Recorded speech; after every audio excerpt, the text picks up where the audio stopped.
Senhoras e senhores, sejam bem-vindos à entrevista coletiva de divulgação dos resultados do Enem 2019. Acompanha a mesa o ministro de Estado da Educação, Abraham Weintraub, e o presidente do Instituto Nacional de Estudos e Pesquisas Educacionais, Anísio Teixeira, Alexandre Lopes. Para a abertura, tem a palavra o ministro de Estado da Educação, Abraham Weintraub. Muito bom dia. Estamos aí agora divulgando os resultados do Enem. Tudo mostrando que foi o melhor Enem de todos os tempos e tudo caminhando para comprovar que gestão e eficiência, respeito ao dinheiro público são características do governo Bolsonaro e o MEC está entregando tudo isso, inclusive agora com acesso aos resultados, através de um site, tudo eficiente. Vamos esperar só esse finalzinho, às 10 horas agora vai começar o acesso oficial às informações, tudo deve rodar muito bem. Então, resumidamente, estou muito satisfeito. É isso. Sua palavra, vou passar a palavra para quem realmente trabalhou, que foi o INEP, a equipe do Alexandre. Eles realmente fizeram um trabalho excelente.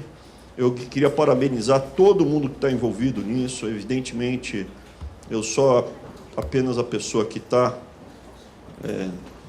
na linha de frente. Quem carrega o piano mesmo, uma série de profissionais, e cada vez mais eu acredito e confio que se o brasileiro tiver condições de trabalho, tiver oportunidade, ele tem condição de entregar resultados iguais ou melhores do que americanos, do que europeus ou asiáticos. Então, resumidamente, toca a ficha aí, Alexandre. Obrigado, ministro. Agradecer a presença da nossa equipe aqui do INEP, responsável pela edição do Enem. Vocês estão de parabéns. A sociedade reconhece o trabalho de vocês, não somente o ministro, mas a sociedade também. Vamos então aos resultados. Esse foi o Enem com a maior taxa de participação na história. Dos 5.095.000 inscritos, 3.935.237 estiveram presentes, 77,23%. No Enem PPL, que é Pessoas Privadas de Liberdade, foram 46.238 inscritos, 33.704 presentes, ausentes 12.534. Na reaplicação, aqueles que tiveram acesso a prova em dezembro por algum problema de logística, foram 150 só participantes, 99 presentes, 51 ausentes. Então, a gente pode ver que, ao longo dos anos, essa foi a maior taxa de participação, 77,23%, ano passado foram 75,47%. Quando começamos, em 2009, foram 62,1%. Os custos, nós ainda estamos apurando o executado, porque ainda estamos finalizando os procedimentos administrativos, mas, de novo, ressaltando que no Enem 2018 foram executados 589 milhões de reais e empenhados para a execução do Enem 2019, 537 milhões. Então, nós fizemos o melhor Enem da história com menos recursos. E o custo por prova, por participante, também diminuiu, de 106 para 105 reais. Uma coisa importante ressaltar em relação às eliminações, nessa edição foram eliminados 6.286 participantes, que com aquela inovação que nós fizemos por questões de segurança, de eliminar o participante que tocasse o celular durante a prova, 3.001 participantes foram eliminados por conta por ter tocado o celular ou algum dispositivo eletrônico durante a aplicação. E os outros, portando material proibido, 1.265, sair da sala contra as regras do edital 929, eliminações, não guardar os objetos pessoais no porta-objeto, 246, portar aparelhos eletrônicos após entrar na sala, 173, portar armas de qualquer espécie, 11 pessoas foram eliminadas. E teve um caso interessante que foi um aluno que, durante a prova, puxou uma faca para descascar uma maçã. E aí foi eliminado. Próximo. Em relação ao perfil dos inscritos, até 18 anos foram 2.200.000 participantes, 43%, e a maior parte, 57%, acima de 19 anos, a partir de 19 anos. As mulheres se destacando em relação à participação no Enem, 60% dos participantes foram mulheres, 3.031.000, e do sexo masculino, 40%, 2.063.000. Em relação à etnia, 46% se autodeclararam pardos, 36% branco, 13% negros e 5% demais, amarelos, indígenas e não declarados.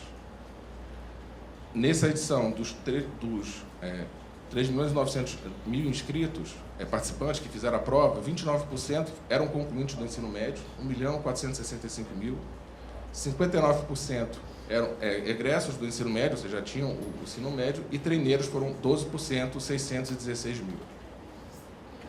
Dos 5 milhões de inscritos. Foram feitos 38.466 atendimentos especializados. São pessoas com baixa visão, cegueira, visão monocular, deficiência física, deficiência auditiva, surdez e outros. 11.654 atendimentos específicos, gestante, lactante, estudante em classe hospitalar. 53.552 recursos de acessibilidade. O Enem é das avaliações e exames que o INEP faz, o que tem a maior quantidade de recursos de acessibilidade.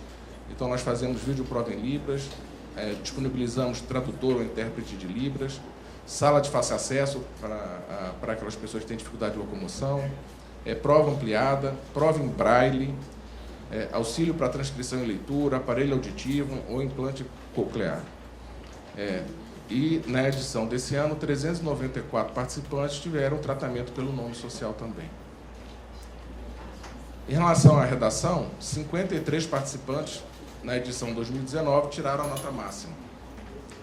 143.736 zeraram a redação. E os principais motivos deles terem zerado a redação foi 56.000 deixaram a redação em branco, 40.000 fuga do tema, 23.000 cópia do texto motivador e outros 22.902. A proficiência média da redação no Enem 2019 foi de 592,9 pontos. 53 tiveram a nota máxima, a redação nota 1.000, e 143.000 tiveram nota 0. Em relação aos participantes surdos, 459, a proficiência média dos participantes surdos que optaram pela videoprova, a nota foi 459,3.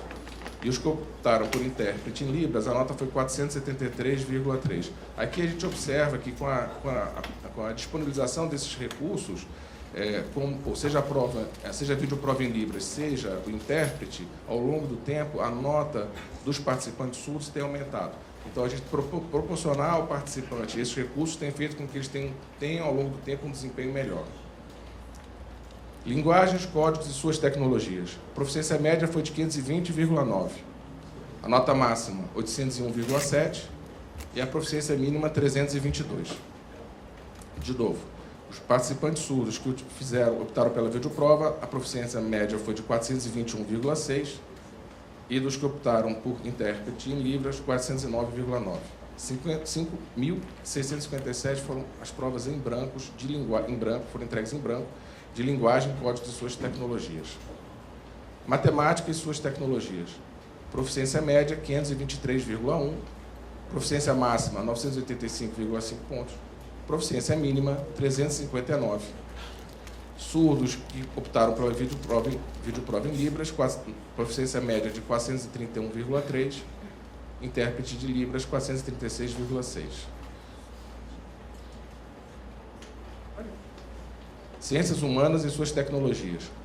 Proficiência média, 508 pontos. Proficiência máxima, 835,1. Mínima, 315,9. Vídeo Libras, 429,5 de proficiência média. Intérprete em Libras, 423,3. 9.106 provas em branco de ciências humanas e suas tecnologias. Ciências da natureza e suas tecnologias. Proficiência média, 477,8. Proficiência máxima, 860,9. Mínima, 327,9. Vídeo Libras, proficiência média de 415. E intérprete em Libras, proficiência média de 409,2. 1.711 provas entregues em branco.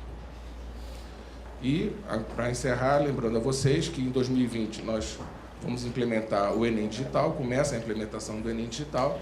As datas de aplicação do Enem Digital serão nos dias 11 e 18 de outubro e a aplicação regular do Enem nos dias 1º e 8º de novembro. Então, 11 e 18 de outubro, a aplicação do Enem Digital e a aplicação regular 1º e 8 de novembro. Senhoras e senhores, neste momento, para apresentar o novo site do Sistema de Seleção Unificada SISU, convidamos o diretor de Políticas e Programas de Educação Superior Substituto, Tiago Leitão. Bom dia a todos. Vou apresentar o novo site do SISU rapidamente para vocês. A principal mudança do site antigo para esse novo é que ele foi construído numa nova tecnologia que permite que as adesões, que as inscrições como a consulta seja feita por aparelhos mobile.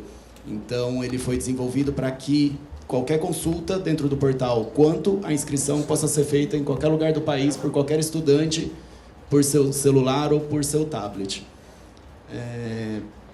Dado que o sistema ia mudar de tecnologia, a gente então adaptou o sistema para uma nova roupagem, né?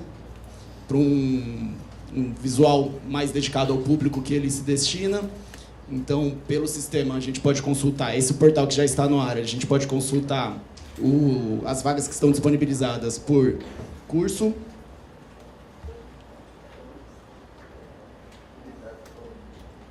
se nós quisermos. E aqui teremos todas as vagas disponíveis por estado dentro desse curso. A gente pode consultar também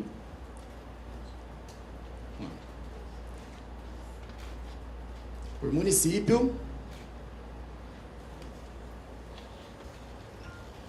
Então, temos todas as vagas que estão disponibilizadas dentro do município de Brasília ou também por alguma instituição de ensino. Então, temos aqui todas as vagas que estão destinadas pela USP ao SISU. Dentro do portal, a gente pode consultar todas as demais informações do programa, como todo o cronograma, informações de participação, quem pode participar, como ele funciona e como se inscrever. No link de vagas, a gente facilita a vida do estudante, mostrando os municípios que têm vaga no SISU por estado. Então, ele pode aqui identificar quais são os municípios que participam dentro de cada estado, as instituições também dentro de cada estado e os cursos que estão disponíveis dentro dessa plataforma 1 de 2020. Além disso, essa novidade, essa aba relatórios é uma novidade. Aqui, qualquer cidadão pode baixar uma tabela em Excel que disponibiliza todos os microdados da oferta do SISU 1 de 2020. Então, temos na primeira aba um dicionário das variáveis e aqui qualquer cidadão vai poder identificar quantas vagas estão destinadas em cada uma das instituições, em cada um dos cursos, em cada uma das modalidades de concorrência. Pode-se fazer filtro de qualquer forma. Então, acreditamos que essa demanda vai ser muito importante para atender qualquer dúvida de cidadãos e de jornalistas também. Na aba legislação, a gente disponibiliza a legislação mais recente, bem como as mais importantes dentro do sistema. E a aba contato, cidadão, caso tenha alguma dúvida, ele pode escrever uma pergunta para o Ministério da Educação pela via Fale Conosco, ou ele pode ligar diretamente no 0800 61 61 61 para falar com um dos nossos atendentes. Então, esse é o novo sistema, o novo portal do SISU. O sistema vai estar disponível a partir do primeiro dia de inscrição, que é o dia 21. E é por aqui que o aluno vai entrar dentro do novo sistema, que também foi desenvolvido nessa nova tecnologia Mobile First. Então, esses são as principais novidades dentro do portal e do sistema.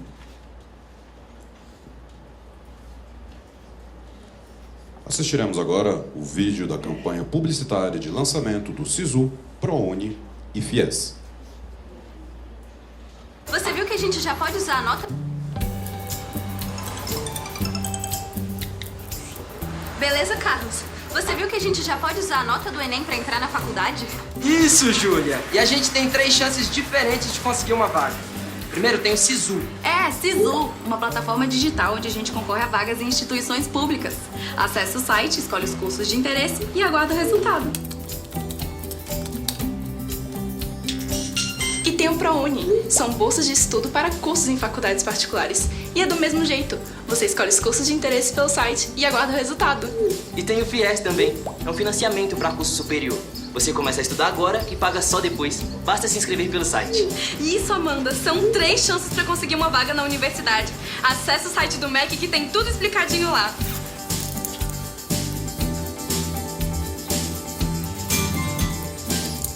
Ministério da Educação, Governo Federal, Pátria Amada Brasil. Abrimos neste momento para os jornalistas que quiserem fazer perguntas sobre a pauta apresentada. Por gentileza, aguardem os microfones. Oi, bom dia. Oi, tudo bem? Bom dia, tudo bem, ministra Letícia da TV Globo? Só para bem, tirar Letícia, uma dúvida. como é que você está? Tô bem. Que bom. Só para tirar uma dúvida em relação à data do SISU, porque ontem foi divulgado que o SISU, as inscrições estariam abertas a partir do dia 21. E a gente está na dúvida, porque dia 21 é terça, e aí a gente não sabe se é segunda ou terça. Só queria confirmar isso com vocês. Quer responder? É terça-feira mesmo, dia 21. Oi, posso? Oi, bom dia. Zileide Silva, TV Globo. Tudo bem, Zileide? Como é que você está? Tô bem, e o senhor? Eu estou sempre bem. Ótimo. Ministro, então começo com o senhor. O senhor abriu a coletiva falando que esse é o melhor Enem de todos os tempos. Sim. Além desses dados que o presidente do INEP acabou de passar, queria ver se também tem alguma outra conotação de avaliação, se foi considerado Lógico. melhor, se a gente pode comparar com os Lógico. últimos Enems realizados para a gente ter esse parâmetro. É possível, ministro? Lógico, Zileide. Obrigada. Absolutamente, quando você compara custo por aluno, complexidade da prova, logística, qualidade das questões, você vê que não teve polêmica, né? Foi tudo muito aceito. O comparecimento, então a quantidade de problemas, a gente não teve problema operacional a cargo do MEC nenhum. Isso é, não teve um único episódio debaixo da equipe do MEC com problema. A única coisa que houve, para citar esporadicamente, pontualmente, foi uma tentativa de sabotagem de um pessoal que já está com a Polícia Federal ali, sendo que não prejudicou em nada. Basicamente, era realmente uma questão de imagem. Então, a execução, a operação, o custo, a eficiência, a satisfação dos alunos, dos professores, então, absolutamente foi perfeito. E a própria imprensa. Não estou falando que é o seu caso, Zileide, você é sempre muito educada, simpática, mas você sabe que existe uma má vontade por parte de alguns veículos de comunicação hegemônicos no Brasil com a gente. E absolutamente esses veículos, um deles em particular, passou o ano inteiro passado falando que não haveria Enem. E a única crítica que eu ouvi desse veículo, da família Frias mais especificamente, foi que faltou questões da ditadura ou questões polêmicas, uma coisa assim. Então, assim, a própria imprensa, alguns veículos têm muita má vontade, reconheceram e ficaram quietos. O Estadão, que pediu a minha cabeça de forma da família Mesquita, né? Está na família Mesquita ainda, o Estadão? Que perdeu, voltou, que fica com problema financeiro. A própria família, o Estadão, da família Mesquita, que pediu a minha cabeça, reconheceu que o Enem foi tão bom, que duvida que vai ser bom ano que vem. Então, assim, foi o melhor que teve. Tá? Vários critérios. Todos eles numéricos, qualitativos, quantitativos e até de quem critica. Numérico, o senhor podia detalhar um pouco mais para numérico? Não sei se essa questão... No mérito? Numérico, assim, a avaliação do estudante. Lógico. Foi melhor esse ano? Lógico que foi. Lógico que foi. Não teve questão de viés de cunho ideológico, né? Absolutamente. A pessoa pode ter o viés ideológico que quiser para responder à redação. A gente apenas quer que a pessoa consiga concatenar as ideias e apresentar o raciocínio para que nós selecionemos as pessoas mais habilitadas para serem médicos daqui a 15, 20 anos. Isso é, uma pessoa que tenha padrões éticos mínimos, não seja um carniceiro, eu gostaria que essa pessoa, lá na frente, se for bem preparada, seja o melhor médico para tratar a mim, minha família, a família de vocês, daqui a 20 anos. Mesmo que essa pessoa seja de direita, ou de esquerda, ou de centro, ou seja apolítico, o objetivo do Enem, único e exclusivamente, é selecionar as pessoas mais qualificadas, da forma mais eficiente, com o menor custo possível para o pagador de imposto. Então, nesse sentido, foi um grande sucesso. E, Zileide, mais uma coisa que é importante dizer, é o começo. Esse ano vai ser o começo de um novo Enem. A gente fechou o ciclo do Enem tradicional, que é feito há 100 anos. A gente mostrou que o governo Bolsonaro tem condição de entregar o melhor Enem de todos os tempos do jeito tradicional.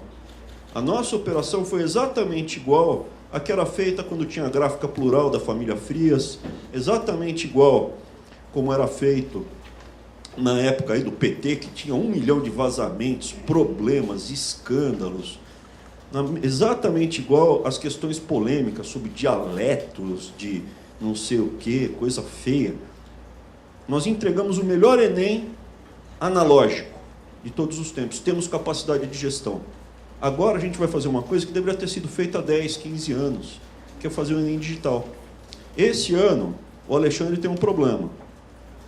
Ele tem que superar os 50 mil, que é o mínimo que a gente se comprometeu. Isso é 1% das pessoas que forem fazer Enem vão fazer já digital, numa forma experimental. Se houver qualquer problema, as pessoas não vão ser prejudicadas, vão fazer o Enem em papel. E aí vem a segunda crítica. Mas vai ser ruim porque é elitista, o governo Bolsonaro é elitista. O governo Bolsonaro não é elitista, porque nós estamos levando a internet para todas as escolas públicas do Brasil com laboratório. À medida que o Enem for se tornando digital, vai estar universalizado muito antes o acesso à internet para todos os jovens do Brasil. E eles vão ter condição de competir em iguais condições com todo mundo. Então, a digitalização das escolas que não havia no Brasil já está assinada, foi coisa feita no ano passado. Já vai ter esse ano 30 milhões de crianças conectadas à internet banda larga no Brasil inteiro, nas escolas públicas. O objetivo é que o Enem se 100% digital até 2026. Então, nesse sentido, com certeza, os jovens que fizerem o Enem em 2026, peço perdão, desculpa. Os jovens que fizerem o Enem em 2026, eles vão estar mais do que preparados, e vai ser uma competição, é uma competição, nós estamos selecionando os melhores, vão estar preparados para fazer em condições iguais. Então, é uma revolução que estamos fazendo, digital, que deveria ter sido feita no passado, mas tantas coisas deveriam ter sido feitas no passado. Tá bom? Bom dia, ministro. Levanta a mão, por favor. Galton Serra, repórter da SBT. Como é que você está? Tudo bem? Tudo bem, Dalton? Tudo certo. Dalton? Galton, com G. Tudo bem, Galton? Como é que você está? Tudo certo, bacana. Maravilha. Só para entender um pouco, um comparativo, se vocês têm esses números, sobre redação. Vocês mostraram que 53 tiveram nota máxima e 143 mil, quase 144 mil, zeraram. Como fazer um comparativo da quantidade máxima das pessoas que tiraram nota máxima, foram 56, e tanta gente zerou em relação aos últimos anos? Foi muito, foi pouco? Como que vocês avaliam essa média aí? Não, o critério do Enem não é para ver se a pessoa vai tirar... Para saber se a qualidade do Enem é melhor ou pior, não é pela nota da redação. Eu, se tivesse... Assim... Oi? Entre fazer uma redação com um texto sobre um dialeto de travestis... Eu nem sabia que tinha um dialeto de travestis. Para mim, são pessoas que falam português. E um tema que foi do último Enem, eu preferia ter feito do último Enem. Agora, a quantidade de zeros ou 10 não vai dizer a qualidade do tema, perfeito? O que nós, nitidamente, falamos é que não há viés ideológico na colocação da questão. Você poderia responder a última redação com uma abordagem técnica, científica, uma abordagem de esquerda, com uma abordagem mais de direita, mais liberal, de mercado. Então, realmente era para ver, tá? A nota da redação não indica se foi melhor ou pior o Enem. Ministro, bom dia. Vinícius. Tudo bem, Vinícius? Como é que você está? Muito bom dia. De onde, perdão? Do Jornal Estado de São Paulo. Pois não.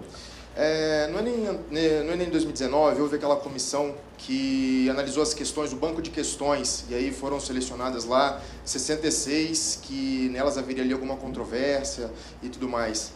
Queria saber se para o Enem seguinte, essa comissão continua ativa e quais são os planos do Ministério para a atuação dessa comissão, que deve ali olhar questões ideológicas das questões. Houve uma revisão do banco de itens. A portaria não criou uma comissão para avaliar ideologicamente provas. Houve uma revisão do banco de itens. A revisão do banco de itens, a análise do banco de itens, ela ocorre de forma permanente. Então, permanentemente, nós olhamos o banco de itens para saber se a questão está atualizada, se ela perde enfim, se ela continua adequada, se ela pode ser aplicada. Nós vamos sim editar uma nova portaria com uma nova comissão, com os termos um pouco diferentes, mas a gente vai fazer isso de novo. E faremos isso sempre, porque é importante dar essa transparência, no sentido de que como que a gente faz a gestão do nosso banco de itens. Nós vamos editar portarias, com as regras gerais para todas as aplicações de avaliações e exames do INEP, tornando mais claro para a sociedade como que as provas são elaboradas, como as comissões são selecionadas, quais são os critérios de seleção das comissões de especialistas, quais são os roteiros de produção de provas e como que a gente faz a gestão do banco de itens. A gestão dos bancos de itens é uma coisa que sempre aconteceu. E nós vamos trazer, sim, criar sim uma comissão, continuar mantendo comissões para analisar a qualidade técnica das nossas questões do nosso banco de itens. Não é uma comissão de análise de ideologia, nada disso. É uma comissão para análise técnica da qualidade do nosso banco de itens. Eu queria só reforçar, não tem viés ideológico, ponto. A gente não quer dar viés ideológico e, mais do que palavras, fatos. Então, peguem o último Enem e me mostrem questões ideológicas de direita. Ponto. Porque agora já tem aqui, eu estou aqui já, essa equipe está aqui já há 360 dias, 370, não, 260 dias, perdão, 260 dias. Então já temos 260 e poucos dias aí de equipe. E já tem resultado para mostrar. Vai acabar com a educação. Não vai acabar com a educação. Vai faltar dinheiro para as universidades. Pelo contrário, agora estamos inaugurando um monte de obras que estavam paradas há 5, 10 anos. Um monte. Não está saindo uma nota na imprensa. Daqui a pouco a gente vai mostrar aos reitores. Vai aviltar o salário dos professores. Ontem o presidente anunciou um aumento para os professores do ensino fundamental de 12,85%. Não saiu na imprensa, saiu pouquíssimos veículos, saiu uma notinha pequena. Então, assim, tem fato já, gente, para de discutir. A gente já soltou um Enem. Achem uma questão ideológica no Enem passado. Achem um defeito do Enem passado. A Folha soltou aí, né? Não tem questão polêmica. Mas é piada. Ministro. Pois não. Bom dia. Bom dia. Renata Varandas, da Record. Pois não. Ministro, as médias, você expõe aqui as médias gerais, 523 pontos para matemática, enfim, 520 para linguagens. A gente consegue fazer um comparativo com o Enem passado, mas com os números, tanto para matemática, linguagens e ciências da natureza? Sim, é possível. É possível fazer. Podemos fazer. Mas é importante entender que isso não mede a qualidade da prova e da execução do Enem. E mesmo que fossem questões da mesma complexidade, exatamente da mesma complexidade, ela não mediria a qualidade da execução da prova do Enem. Mediria o quê? Por exemplo, o PISA, ele mede... Quando a gente olha o resultado do PISA, a gente não vê a qualidade da prova do PISA, a gente vê o que foi feito no passado. Tá? Então, em termos de execução, qualidade, problema, qualidade das questões, eu acho que é inquestionável. Tá? Os professores todos estão elogiando, gente, Tá? A prova, as questões, como a gente usa a teoria da resposta ao item, as questões são comparáveis. O grau de proficiência das provas, as proficiências são comparáveis ao longo dos anos. Sim, isso é verdade. Mas é isso, a prova ela mede o nível de proficiência dos participantes. Então, o resultado é assim, qual é o nível de proficiência daquele conjunto de participantes, aqueles que estão saindo agora do ensino médio e aqueles outros que estão fazendo o Enem. Então, a qualidade, o resultado é o resultado das pessoas que estão fazendo a prova, não é a qualidade da prova em si. A prova, o que mede a qualidade da prova é o fato de que a gente aplica as provas com a teoria da resposta ao item, a gente consegue garantir comparabilidade, o uso da teoria da resposta ao item garante que a gente consegue oferir a proficiência correta em qualquer área de conhecimento. Então, a gente não é... Se fosse uma prova clássica, uma prova sem ser pré-testada, você pode ter uma mão mais pesada ou mais leve na prova. Isso não acontece. Então, você pode fazer questões mais difíceis ou questões mais fáceis e isso refletir na nota do aluno. Com a teoria da resposta ao item, isso não acontece. A gente consegue fazer com que a prova ela tenha, assim, digamos, o mesmo peso. O resultado numérico da proficiência média é o resultado da qualidade da educação brasileira. Então, a gente, por exemplo, a gente observa que, no caso dos participantes surdos, quando a gente colocou à disposição deles mais recursos para eles fazerem a prova, seja videoprova em Libras ou intérprete, houve um aumento substancial da nota dos surdos. Antes, Quando eles faziam a prova simplesmente na língua portuguesa, assim, sem tradução para Libras, a proficiência média era em torno de 250 pontos. E agora já está na fase de 400 e poucos pontos. Então, Isso é técnica. Isso é técnica. Entendeu? Uma coisa é a técnica, outra é o conhecimento do aluno. Então, o Alexandre mostrou uma falha técnica que havia no passado. É importante ter em mente, existe muita ciência, no sentido aristotélico, de comprovação científica, observância do método e resultados, para a gente chegar a uma prova dessa. Por isso que a questão, agora eu não lembro qual foi a colega que perguntou, ou colega que perguntou do grupo que faz a avaliação do banco de questões. Existe um banco de questões que é construído ao longo do tempo. Esse banco de questões ele passa por um filtro para ver se as questões que foram selecionadas estão adequadas. Tá? O objetivo não é doutrinar. O objetivo é selecionar para o Enem, selecionar as pessoas que podem vir a ser os melhores médicos, engenheiros no futuro. E em relação à comissão, essa comissão externa, depois do trabalho da comissão externa, foi avaliado pelos técnicos do INEP. Então, na verdade, tem um viés consultivo, né, de ajudar. Então, a comissão externa ela olha o nosso banco de itens e apontou algumas questões do ponto de vista técnico que deveriam ser revisitadas, enfim, ou não aplicadas. Depois, a equipe técnica, que está aqui, que é o Eduardo, a equipe técnica do INEP olhou o trabalho da comissão. E em algumas situações, mais de 30 situações, concordou com a opinião da comissão técnica. Inclusive, tem questões que foram colocadas pela essa comissão em que a gente vai fazer pequenas alterações nas questões e as questões vão poder ser utilizadas novamente. Então, isso é um trabalho técnico de gestão do banco de itens. Então, tem certas coisas que a equipe técnica observou que o item precisa ser melhorado para ele poder entrar nas provas futuras.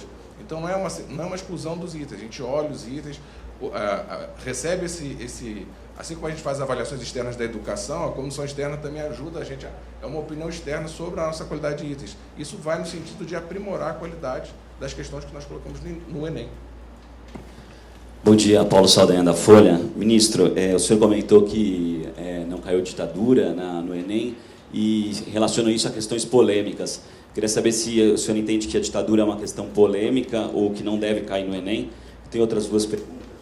O senhor comentou... Falhou o microfone. O senhor comentou sobre o piso dos professores. Queria saber qual que é a estimativa do MEC, de conversa aí com os governos e prefeituras, para a aplicação do piso, uma vez que os governos têm tido orçamentos aí muito sufocados em relação, principalmente ao pagamento do piso.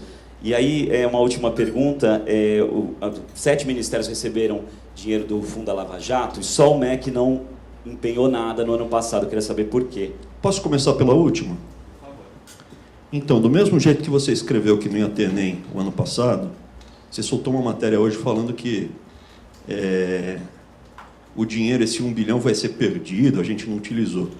Do mesmo jeito que você estava errado ano passado, e a Folha estava errada, e a Frias estava errado, eu estou afirmando que a gente vai utilizar esse 1 bilhão esse ano para o maior projeto do mundo ocidental de creches que já foi feito.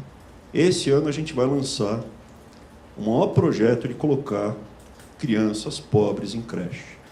Então, assim, guarda para colocar na parede mais um erro teu. Essa é a primeira. Por que não foi usado, ministro? Não foi? Não foi usado porque não estava pronto o projeto. A gente não quer gastar o dinheiro como era feito no passado, quando o Enem era feito pela gráfica plural da família Frias.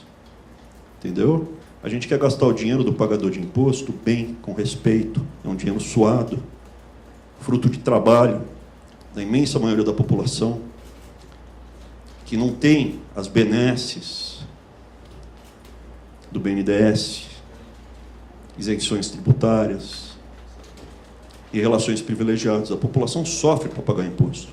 Então, esse 1 bilhão de reais tem que ser bem aplicado. Não sei de onde você tirou que esse dinheiro foi jogado fora. Não está dito isso na matéria. Entendeu? Não sei de onde foi tirado que esse dinheiro não será aproveitado. O dinheiro do pagador de imposto, 1 bilhão de reais, é muito dinheiro. Talvez não para a família Frias, mas para o pagador de imposto é muito dinheiro, Saldanha. Então, do mesmo jeito que você errou o ano passado, falando o ano inteiro que não ia ter Enem, eu estou falando que você está errado ao falar que a gente jogou fora esse 1 bilhão de reais. Tá bom? Beleza? Tem outras duas perguntas. Quais são as outras duas? Quer mais? Vamos lá, Em próximo. relação à ditadura e em relação... A ditadura, assim, é uma às percepção. prefeituras. Vamos falar da ditadura do Maduro. Ontem eu estava com um monte de criança venezuelana que subiu uma serra a pé com os pais, entendeu? Isso eu pergunta foi consigo sobre a falar. ditadura brasileira. Deixa eu responder, vou falar, me deixa pelo menos eu evoluir, desenvolver o raciocínio. Deixa eu desenvolver o raciocínio. Entendeu? Ontem eu vi ali no palácio uma cena que me revoltou.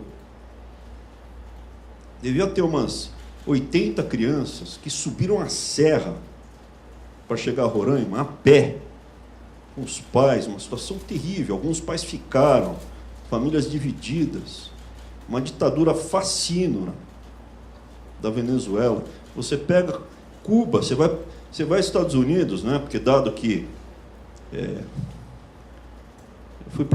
tive a oportunidade, você vai para os Estados Unidos, você vê 20% da população cubana saiu de boia daquela ilha maldita. A ilha não é maldita, o regime é maldito.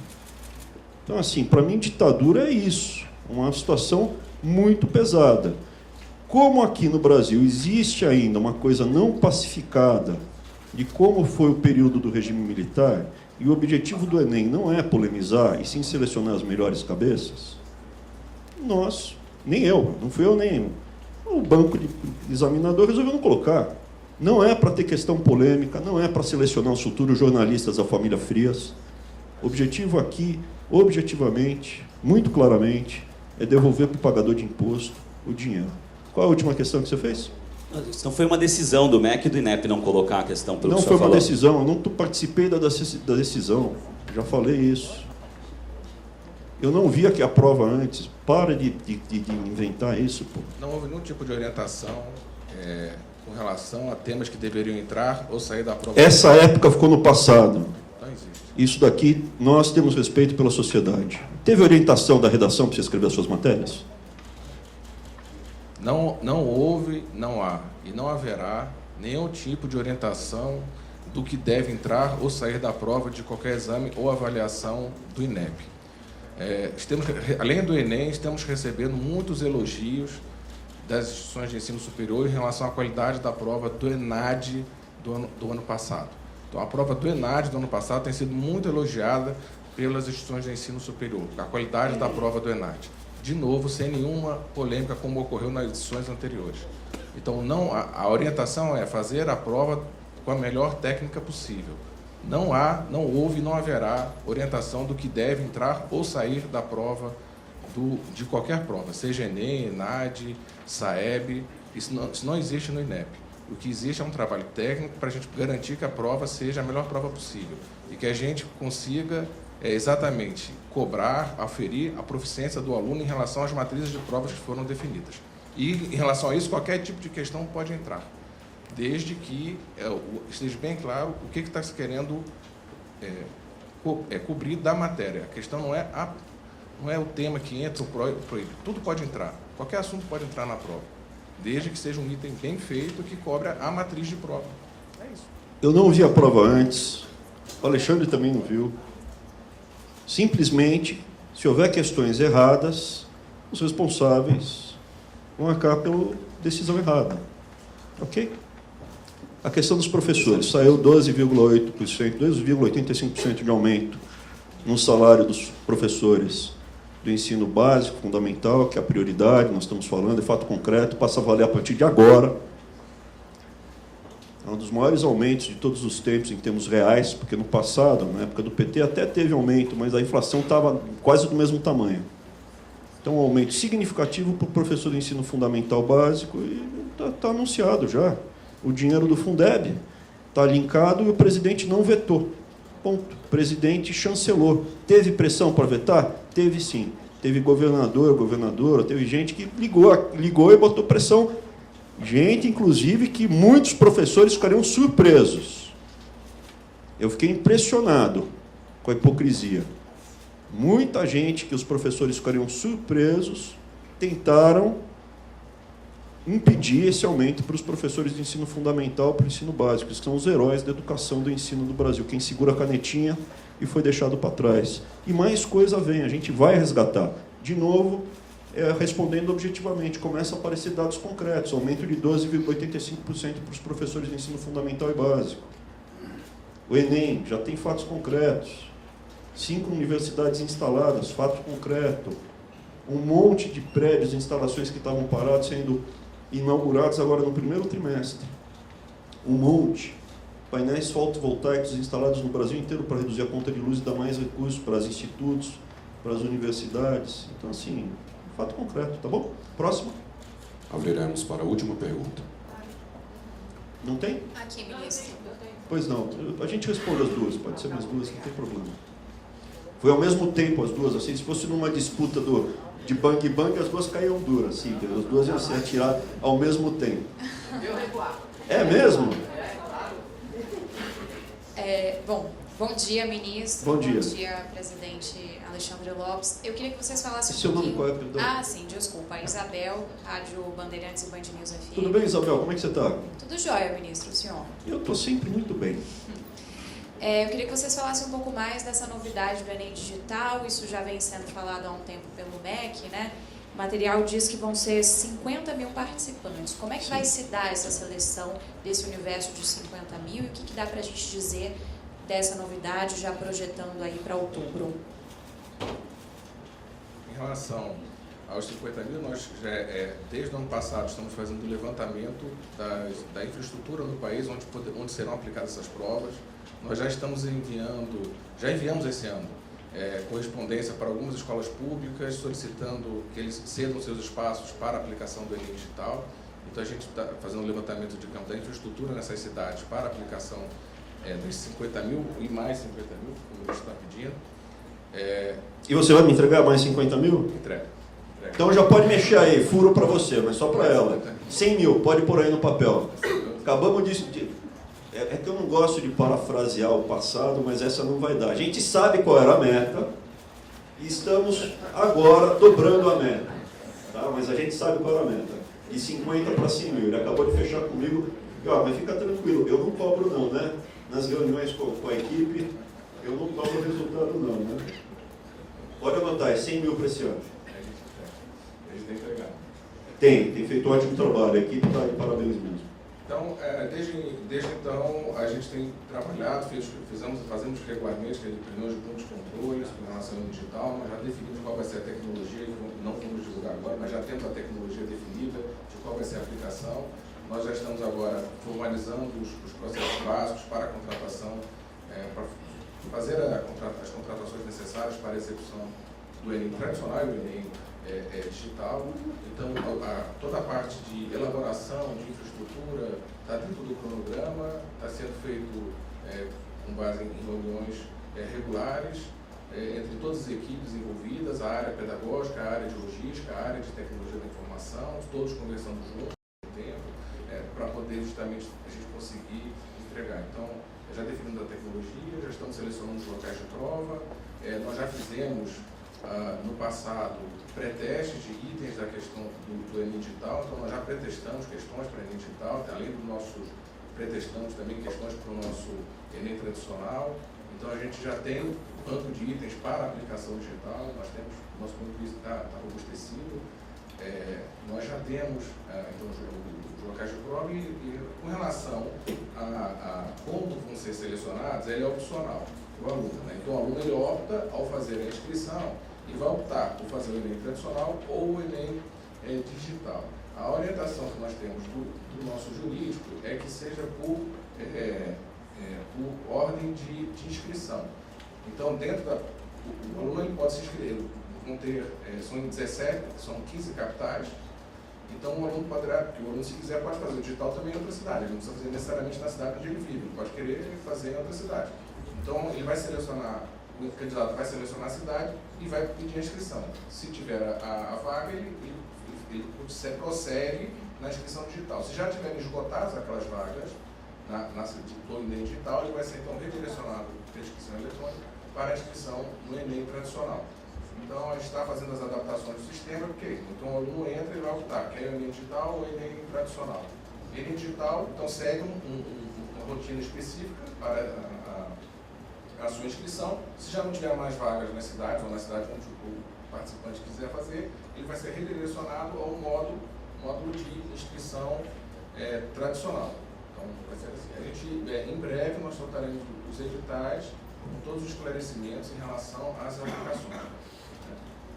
Pensando assim em risco, se do universo de 5 milhões de brasileiros que se inscrevem para fazer o Enem, não tiver 100 mil que queiram fazer eletrônico. Daí é uma resposta que o consumidor do serviço, que eu penso muito ainda com a cabeça da iniciativa privada.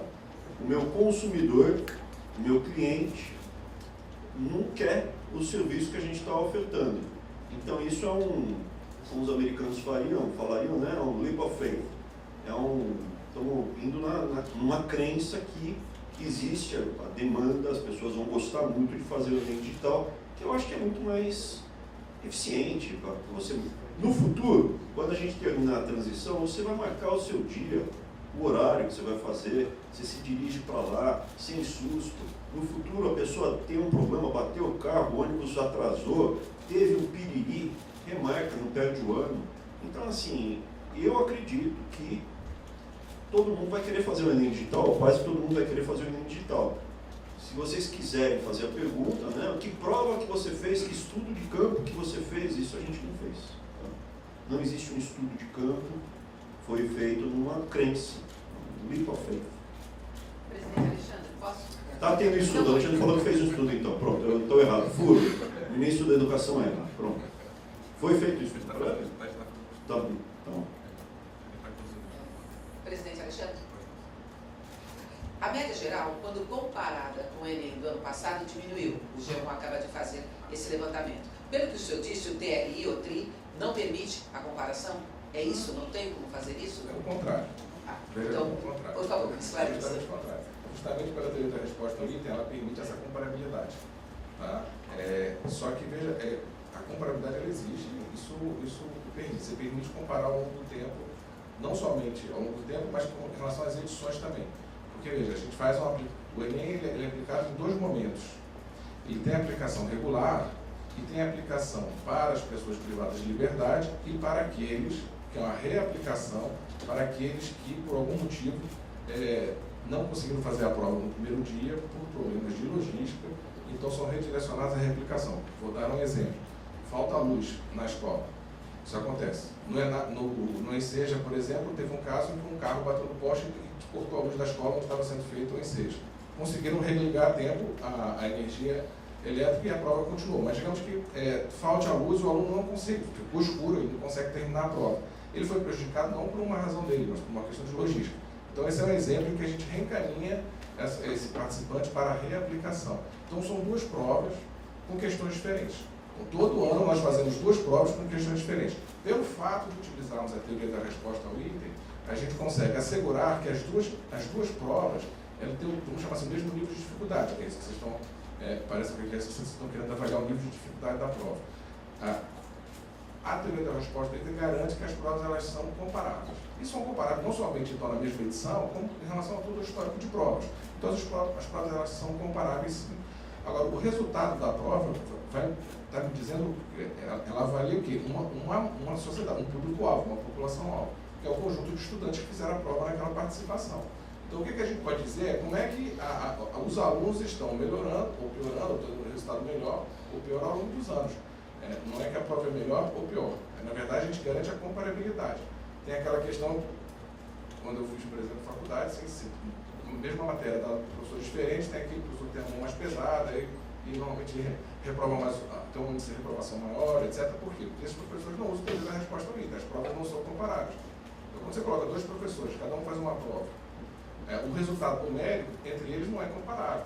Um pode fazer uma questão mais pesada que o outro. Isso não acontece no caso do Enem. Então, no caso do Enem, você permite essa comparação, mas o resultado não é o resultado da prova, o resultado é o resultado dos alunos. Como é que aqueles alunos desempenharam, qual é a leitura que a gente tem, qual é a proficiência daqueles alunos em relação ao conteúdo que é cobrado no Enem naquele ano.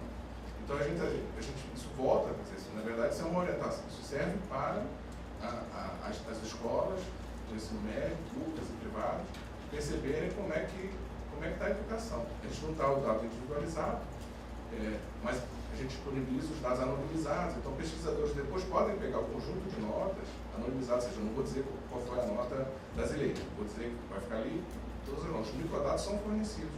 Então depois os pesquisadores vão lá e vão querer estudar para tentar extrair dali informações que possam ser úteis para a educação. Então, você falou da matemática? No geral, no ano passado. Então, por exemplo, se a gente for para a matemática e suas tecnologias, então depois a gente pode ver como é que foi o desempenho dos alunos em matemática, individualmente, e fazer estudos a partir disso. Isso não é a prova. O resultado é o resultado dos alunos. Então, você dizendo que a proficiência média foi maior ano passado, então, enfim, aquela população estava mais preparada, tinha um nível de proficiência maior. Agora, o que significa isso? Eu não sei. São 4 milhões fazendo provas. Os pesquisadores vão pegar e vão estudar isso. O que dá para falar, né, que a população, que o resultado dos últimos anos de ensino não mostraram uma melhora na qualidade do aluno que passou pelo maravilhoso método e gestão dos últimos 16 anos. Não, isso é menor, ministro. Esse Sim. ano, em comparação com o Enem do ano passado. É isso que eu estou falando. Eu estou falando, quem fez o Enem esse ano se formou ano passado. Né? Ele foi formado nos últimos 16 anos. É isso que eu estou falando. Eu estou falando exatamente isso. Assim como o PISA, que foi feito em 2018 e agora, é fruto do maravilhoso da decisão que foi feita de eleger o PT durante 4 mandatos consecutivos. Tem efeito colateral. O efeito colateral qual é? O ensino não avançou no Brasil. Isso você está correto. Você está correto, você pode afirmar. O resultado mostra que os alunos não apresentaram uma evolução ano contra ano. Por quê? Porque o pessoal votou no PT. E tem a lápide da educação aqui embaixo, do Paulo Freire, que é o paradigma do fracasso. Pior país da América do Sul, é isso. Agora, a execução, a operação, a gestão, o resultado, o respeito pelo dinheiro público, tudo que estava na gestão Bolsonaro mostra melhor, assim como o ensino no próximo PISA vai começar a mostrar melhor. No PISA também é aplicada a teoria da resposta ao item, assim como o Enem. Tá? As provas do PISA, eles usam a teoria da resposta ao item. Você faz pré-teste das questões, você calibra as questões, justamente para poder também permitir essa comparabilidade ao longo dos anos do PISA. Então o PISA usa a teoria da resposta ao item e nós utilizamos a teoria da resposta ao item no Enem também. Mas o resultado, a gente não diz que a prova do PISA foi melhor ou pior, porque a nota melhorou ou pior. O que a gente diz assim, a educação daquele país melhorou ou não em relação àquela área de conhecimento ao longo das aplicações do PISA. Não é o PISA foi melhor ou pior. Mas a população, a mesma coisa assim. Então o Enem mostra que se aquela população, se a educação está conseguindo, a educação... Mas deixa eu falar uma coisa que é importante. Assim como cada instrumento tem a sua função, né? Então, o Enem não é feito para medir a evolução da qualidade de ensino ano contra ano de um país. O objetivo claro do Enem é selecionar as melhores pessoas. Ponto. Tá? Então, o que eu vejo? Não é o seu caso, assim, apesar de eu discordar da empresa na qual a senhora trabalha, eu sei que a senhora é uma pessoa bem intencional, um profissional correto. Então, estou aqui colocando. Não dá para falar que o PT fracassou no ensino porque o resultado do Enem não tem melhorado. O certo é, no PISA, você enxerga o fracasso do PT e do Paulo Freire. No Enem, o instrumento não é o adequado, entendeu? Você consegue pregar um prego com uma chave de fenda? Até consegue, mas não é o instrumento adequado. Então, se a senhora puder, não siga por esse caminho, não porque para mim tanto faz, mas não é um instrumento adequado, entendeu? Falar que a nota não está evoluindo, então mostra o fracasso da educação no passado. Eu simplesmente colocaria aqui o Enem foi um Enem que buscou selecionar as melhores pessoas, etc. Então, não gosto de fazer esse tipo de abordagem, tá? Não é um instrumento adequado. O Enem ele é um exame. Então, ele visa oferir a proficiência do aluno, com a nota daquele aluno. Para avaliar o sistema educacional, a gente usa o SAEB, que é uma avaliação. O SAEB, o PISA. Agora, por exemplo, a gente acabou de fechar mais um, que é o PEARLS, que é para criança de 4 anos. Então, o governo Bolsonaro está caminhando para aumentar a quantidade de avaliações internacionais e nacionais. Aonde nós chegaremos? Porque não tem como melhorar. Veja, está falando com um gestor aqui. Como é que eu posso fazer uma boa gestão se eu não tenho aferição do resultado? Né? Então, a preocupação com os exames é pertinente. Eu vou te dar um exemplo, claro, está fora do escopo, mas a senhora assim, nunca fez uma pergunta maldosa, por enquanto estamos respondendo objetivamente. Até aqui estamos... Eu sempre dou o benefício da dúvida para as pessoas. Aonde nós vamos chegar?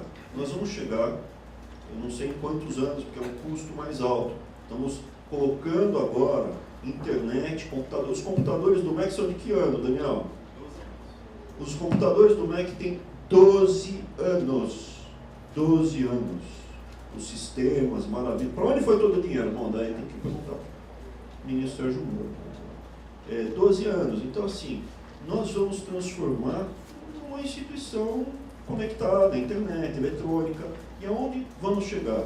Cada criança, prioridade é na criança, isso aqui é prêmio Nobel de Economia, tem que investir no comecinho.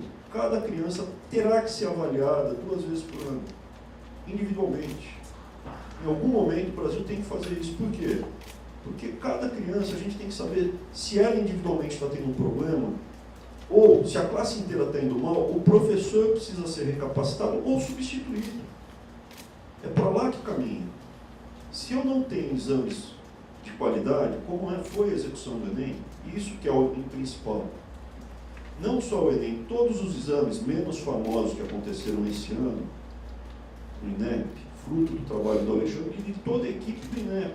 São funcionários públicos de carreira, as pessoas que estão lá são as mesmas pessoas que estavam no passado. O que trocou foi o topo, deixando o profissional trabalhar. Eu tenho certeza que tem professores do ensino fundamental básico, de esquerda, que gostariam de ensinar as crianças a ler e escrever, não queriam doutrinar. Só que a técnica que é passada para eles é ruim. Aqui é técnica de gestão. O que melhorou? A gente deu liberdade para o pessoal trabalhar nos instrumentos. E eu acredito na boa-fé das pessoas, na maioria, não de todas. E essas pessoas vão entregar bons resultados. Então, qual é o que estamos tentando passar aqui? Houve uma melhora qualitativa, quantitativa, objetiva na execução de todos os exames do Brasil nos últimos 10 meses, 9 meses e meio, objetivamente. E isso está espelhado, entre outras coisas, no Enem, que é o mais famoso, na execução, na devolução dos resultados, no tratamento com o cidadão que paga imposto, ou a família que paga imposto, é isso. Tá? Não gostaria que a senhora, se puder, utilizar o Enem como PISA. Tá? Senhoras e senhores. Podemos terminar? Deixa eu só falar uma coisa. Houve uma discussão aqui sobre, eu não escrevi isso, eu não escrevi aquilo. Eu só queria mostrar, assim, o que deveria ser evitado. No ano passado, de maior ou menor grau, teve um veículo, um jornalista que bateu, não vai ter Enem, está muito arriscado, não vai ter Enem. E ele se apresenta como isento. Agora começou. Olha aqui o que está escrito. O MEC recebe e não usa mais de 1 bilhão recuperado da Lava Jato. Esquecida no orçamento, não está esquecida. Eu durmo pensando nesse 1 bilhão para colocar em creche. Verba para a educação básica pode acabar no limbo. Isso é uma matéria porcaria, tá bom? E o profissional que escreve isso não é um profissional que eu tenho a menor respeito. É um profissional que, na minha opinião, perde completamente a credibilidade. E faço o desafio aqui. Se esse 1 bilhão for jogado fora, desperdiçado, evidentemente eu vou abandonar meu cargo. Agora, se como o ano passado foi alardeado e estava equivocado, gerou terrorismo, eu gostaria que ele deixasse. A profissão vai buscar outra, vai ser pipoqueiro. Gente, bom dia!